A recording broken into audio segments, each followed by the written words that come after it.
Amigas y amigos de Hablemos de Ópera, les doy la bienvenida a esta transmisión especial de esta serie de conversaciones que estamos sosteniendo con algunas de las grandes figuras que serán solistas o participantes en esta temporada 2025 de la Orquesta Sinfónica de Minería. El día de hoy tenemos una importante oportunidad. Una de las mezzosopranos muy destacadas del mundo, Janae Bridges, estará con nosotros platicando acerca de su participación este próximo 19 y 20 de julio, sábado y domingo, en la Sala Netzahualcóyotl, como parte de la temporada de la Orquesta Sinfónica de Minería, un programa que incluirá Sensemayá de Silvestre Revueltas, las canciones de Neruda de Peter Lieberson, un estreno en México, en las que cantará, por supuesto, Janae, y tendremos también cuadros de una exposición de Mussorgsky. Así es que, dicho esto, cambio al inglés. Janae es una destacadísima mezzosoprano, ha cantado en la Metropolitan Opera House de Nueva York, cantará próximamente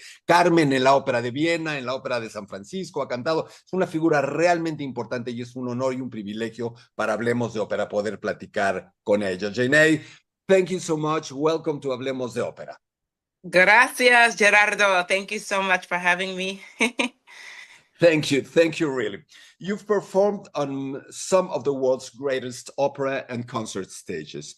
How would you describe the journey that brought you to become one of today's leading mezzosopranos? What have been the greatest challenges you've had to overcome and the greatest gifts of having conquered them? Wow. Whew, what a question. It's been just such a beautiful journey, I have to say that, with some challenges, and that's normal, that's life. But I will first say that, and this may come as a surprise for people, that I actually had no dreams of becoming an opera singer, opera star. I have always loved music. I grew up singing in the gospel choir in church and also playing piano. And so Mm-hmm. music, yeah, music was always a part of my life and my love. Um, and then in high school, my choir teacher and she said, "You know, you have a natural gift. Maybe you should study privately." So I said, "Okay, fine. I'll study private, take private voice lessons." And my world just opened up. I thought, "Oh my gosh, what is this beautiful, new world?" And so I went down the rabbit hole and I started listening to a lot of recordings, and YouTube was new. Who were your heroes, your operatic heroes? Oh my gosh. Well, first of all, I thought, wow, there's black opera singers. So then I first went down this rabbit hole. Um, Shirley Verrett, Leontine Price, Okay. uh, The Simon Queens. S. Yes, Simon Estes, I remember. And then, of course, Maria Callas and Pavarotti. And I just was like, my whole mind was blown. And so then I started singing privately, and the voice just it came alive in a way that never before it had. So then I auditioned for conservatories around the country, and I ended up going to Manhattan School of Music in New York. Very Not cool. bad for like a very new singer. And then I went to graduate school in Philadelphia at the Curtis Institute of Music. And I like to say that opera and classical music really chose me, and I chose it back. It's this relationship that has just continued to blossom and expand, and I have so much love, and I'm in love with this art form. Um, of course, there are challenges. Um, and I should say that I played basketball as well. I was on my Wow. way to be, to play in college basketball, and I turned my scholarships down because a big drama happened in high school where my coach said, "You have to choose either Opera. basketball or singing." And Wow. so he said, "If you're choosing the singing," like he was actually very not nice, and he wouldn't play me in the basketball games because I was singing, and so then I quit.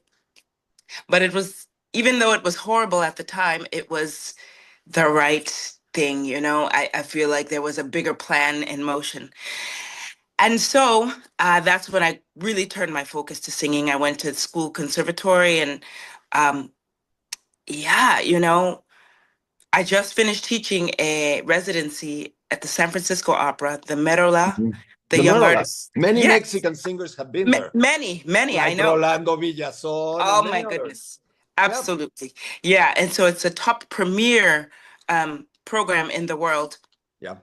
young artist training. And so many of them asked me, you know, what are some of the challenges and how do you overcome? And I said, of course, rejection, if you want to look at it like that, you know, like auditioning and not getting the job, or even performing and having kind of an off night. But you learn from these moments, and I like to kind of align it with basketball playing in my old sports. It's like you can't win every game, and so what do? You learn, you take the mistakes that you made, and then you, for the next time, you learn and you aim to, you know, conquer those mistakes. So, and then there are challenges that I have no control over. You know, who casts me? I can't control that. All I can control is my practice, my technique, my musicality, my languages, and and put myself out there. You know, and hope that my hard work is then rewarded. Um, yeah, and so it's kind of as much of a, as much as this career is like putting your physical self out there and doing the work, it's also a mental work Sure. as well, and and emotional work, and to have this balance of, yes, I am my instrument, I love it so much. However, when I have these challenging moments, it cannot define my worth, you know, and I have Mhm. to keep going. And what keeps me going is the love of the music, you know, and how much my gift and my voice uh, changes people and changes the world and brings people closer to this beautiful art form, and ultimately, hopefully, bringing them closer to like being better with whatever they do and That's changing and, beautiful. you know, evolving and bringing them closer to just like goodness. That's beautiful. That's beautiful, Janae. You'll be Thank you. performing Peter Liberson's Neruda songs in Mexico City with the Orquesta Sinfónica de Minería, conducted by Lina Granados, an excellent Colombian conductor, a good friend. What Ah, draws you to this piece? What do you find most moving about the combination of Neruda's poetry and Liberson's music? What kind of music are we going to listen? This is a premiere in Mexico. We don't know it. yes, that's right. So it's a work that is rarely done, and I'm so happy that Mexico is doing this, because I really have no doubt that the audience is just going to be transported. The poetry of Neruda and the music of Liberson is like, it's a match made in heaven, really. Liberson understands, first of all, the language so well. He sets the language to the music so that, yes, I'm singing, but it really feels so natural, and technically, but also emotionally.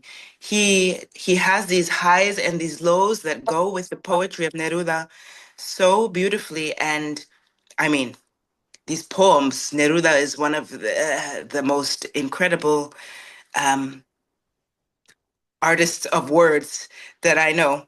And this cycle of love, it really kind of sets and pictures the entirety of love. It's complex. It Mhm. has love, you know, has so many emotions that we maybe even don't understand still.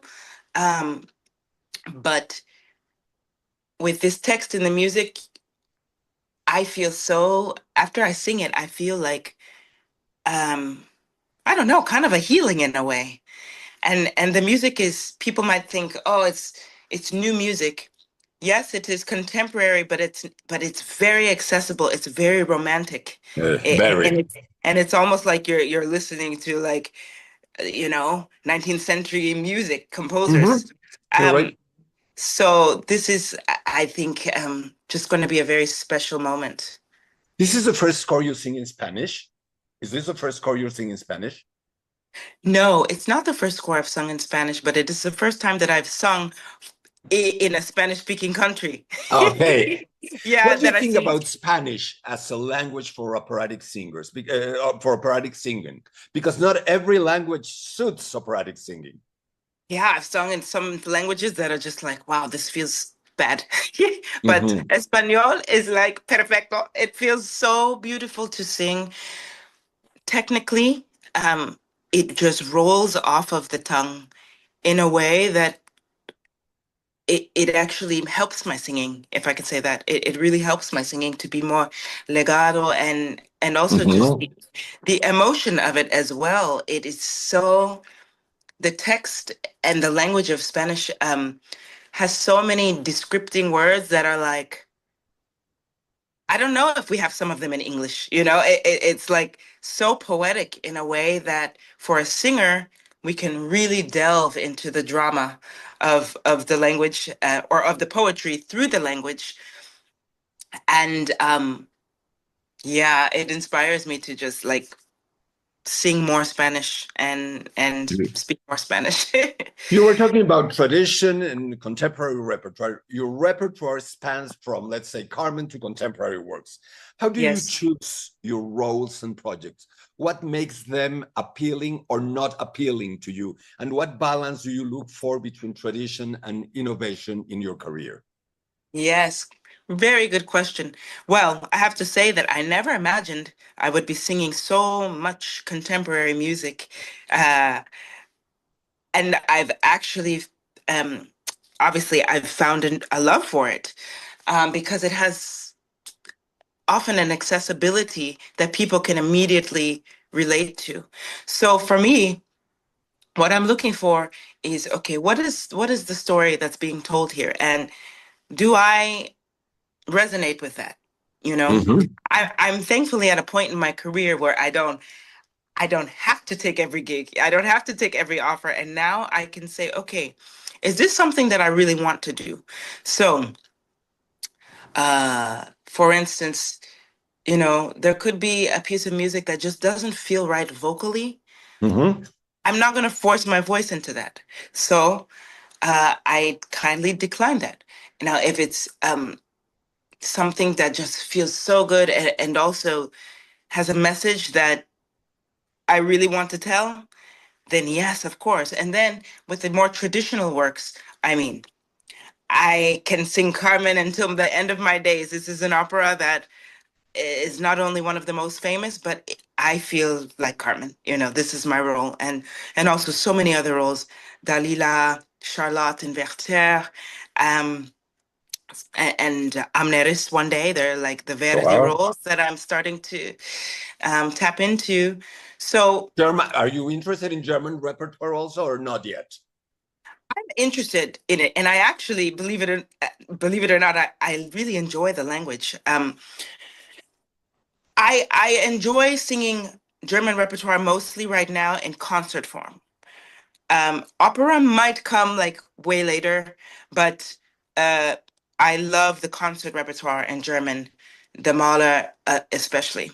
Mhm. Um, but I am a person that and I've always been this way since I was a little girl. I am never one to be boxed in. And I think at the beginning of my career, it was confusing for people. Maybe still is, I don't know. But um, I know who I am and I know what I sing well. And so if that's Carmen or if it's John Adams, you know, I I'm going to sing it well and I'm going to deliver it well. So I don't want to sing all new music. I don't want to sing all traditional music. I want to sing what feels good for my voice and also feeds my soul so that I can then, you know, um, hopefully resonate with the audience and bring new audiences as well to the Sure. opera. It's good you say that because I'm going to switch a little bit to another zone of the conversation. Diversity has become a central conversation in classical music and opera, much more nowadays than ever before. As an artist, as a woman, how do you see your place in shaping a more inclusive operatic world? I know you've done a lot of things about that. That's why I am asking you. Yes, thank you. Um, Well, I see my place actually as a gift. I am a woman. I'm a Black woman in opera, and I think, it's so unexpected for most people. When I'm walking down the street, they don't think she's an opera singer traveling the world. So I think that, I have this unique position in opera to engage in conversations and topics that might not be talked about, and hopefully that conversation continues, more conversations where we expand who opera is for, and what opera can look like and what an audience can look like. I believe opera is for everybody, and of course traditionally it's born out of Europe, but there's such a long history of this art form in so many countries, obviously outside of Europe, Mexico being one of them. Sure. Some of the most legendary operatic singers come out of Mexico and America, and every part of the world, really. So I think, for me, I like to say that I use my voice on stage and off stage, Hmm. to bring audiences to the opera and to make them also more aware of the process of opera, what it is, and also how we can expand it and make people feel um, welcome and included, whether that be on stage or off the stage. Great. That's great. Opera is often seen as a traditional art form, as you said, but it's evolving, and it has done so nonstop for almost 4.5 centuries. And it's doing so today, maybe even more than ever. In your view, what does opera need to do to stay relevant in the 21st and 22nd century? Yeah, it's so interesting because opera in itself is just such a beautiful art form of expression and, you know, highlighting every human emotion through song and through music and through orchestra. Um, I think we're such in an interesting time because of technology. I will Um, say that it's really technology that, I was going to ask you that right now. yeah, Go ahead, please. Thank you. yes, it's technology. I feel that is almost forcing us to have to think of more ways to keep opera accessible. Now, I will say that I think opera is alive and well, and I don't believe that it's dying. I As completely agree. I don't believe this, and so, but I do believe that, because we are in this technological age, that we are being demanded of more. And so I think maybe if there needs to be something done, which, yeah, there does always in everything, that first just the mindset of we're in a different world, and therefore different things might need to happen. So I'm a believer in, yes, traditional opera and non-traditional opera. So, like, what does that look like? Infusing Mhm. technology, maybe cross-genre collaboration. Like, I live in New York and I've lived here off and on for 20 years. And I remember when I first moved here, the mariachi bands were on the train. You would get on the subway and the mariachi, and these voices, like, oh, like these are tenores. These are operatic voices. That's the secret of Mexican singing and of Mexican tenors. It comes from there. You've just hit the spot. That it's there. It You're is, right. and I will never forget this. I just thought, this is the same sound that I've been hearing in opera. And so to hear this with the mariachi band and the guitar and everything, why not do mariachi opera? I mean, why cannot? There are now. There Yeah, are. and I learned that. So for me, I think there are so many ways that opera can be um, made, that opera can be made. And also, I grew up in the Black church. Um, specifically, it's called AME, African Methodist Episcopal. Mhm. And sorry, and the the older ladies and the older men singing in the choirs, they had these big voices like, oh, and the ladies would, and I'm like, wow, this is actually very operatic in sound, as well when singing This. hymns. Now, of course, there's different genres of gospel that are not so operatic, but so I think. Oops, Janae, are you there?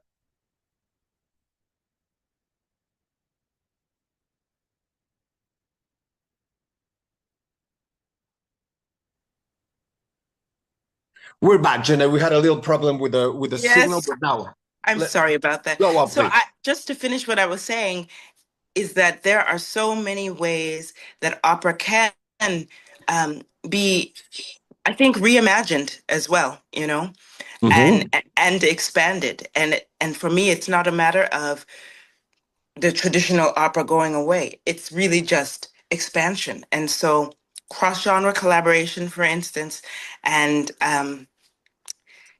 tapping into this actual new world of technology that we have in some way. So Janae, I'm sure many young opera singers, Mexican opera singers, are going to watch this interview. What advice would you give to young singers who are just beginning their careers in a very different operatic landscape than the one of 10, 20, 30 years ago? What can they do? What should they do? What should they shouldn't do? yeah. Um, well, first of all, yeah, it's very different, I think. But I think what they should do is firstly realize that they have a voice and their voice is needed. Oftentimes as singers, we're looking back at the past and wanting to emulate previous generation. And yes, that's a part of studying and being great, seeing who came before you. But also realizing that every single person that has goes after this gift has their own unique voice Mm-hmm. and like their own voice and their own story to tell. So make sure to always be rooted in knowing that. Also, not being afraid to put yourself out there. I think with technology and the new Instagram and um, TikTok and everything, it can be a little intimidating, you know, um, putting yourself out there. But I think when you feel ready, there's no problem, and I think it's actually wanted to put yourself singing out there. You know, Mm-hmm. let your voice be heard when you feel comfortable with where you are in your process. Um, and then also um, surround yourself with people that you admire and like people in places that you want to go. For me, I remember being maybe a little bit overly ambitious, but I remember when I was a student and uh, we would have master classes and people coming in and giving us advice, and I would just stay a little bit extra and grab them afterwards and say, "Excuse me, Maestra Sophie von Otter, do you mind giving me some extra advice or maybe even coaching me privately? Do you have time or can we stay in touch?" And so the answer was always yes, and as uncomfortable as I did kind of feel, I thought, no, you only have this moment. Ask Renee Fleming if she will be in contact with you. Ask Kathleen Battle. And the answer was never no, you know? So I think, for a young singer, really commit to it. If it's something that you love, if singing is what you love and what you want to do, commit to that. That's great. Finally, Janet, what's next for you after your performance in Mexico? Are there any projects for role in particular on the horizon you'd like to share with us? Yes. Well, my first opera of the season, it's actually my after Mexico, we'll be singing Rigoletto at San Francisco Opera. Mm-hmm. Magdalena, it's a smaller role, but she's actually a very important role. It So is. yeah, singing Magdalena. And then I'm really excited. I'm making my Teatro Real debut in Wow. Madrid, singing Carmen. Wow. So yes, this is really, really exciting. A dream of mine has been to sing Carmen in Spain. You know, Wow. So it's quite a challenge. quite a challenge, and so I am really like tapping into my kind of gypsy and also the castanuelos. Mm-hmm. But thankfully, this will be my 14th production of Carmen, and so I feel 14 already. I Wow. know, I know. I don't know how that happened, but I feel very secure with the role. It's a new production, so I'm excited, for that as well, and some really interesting concerts as well. I'm singing a New Year's concert in Lisbon, Portugal. Okay. Yeah, with the Gulbenkian Orchestra. Great. Mm-hmm. So I have some really cool projects on the horizon as well. In the U.S., singing some chamber concerts as well. Um, Sea Pictures, this beautiful piece by Elgar, and Great. um, yeah, so lots of really great, interesting projects. Thank And you. Thank you so much. When are you traveling to Mexico? tomorrow, Tomorrow.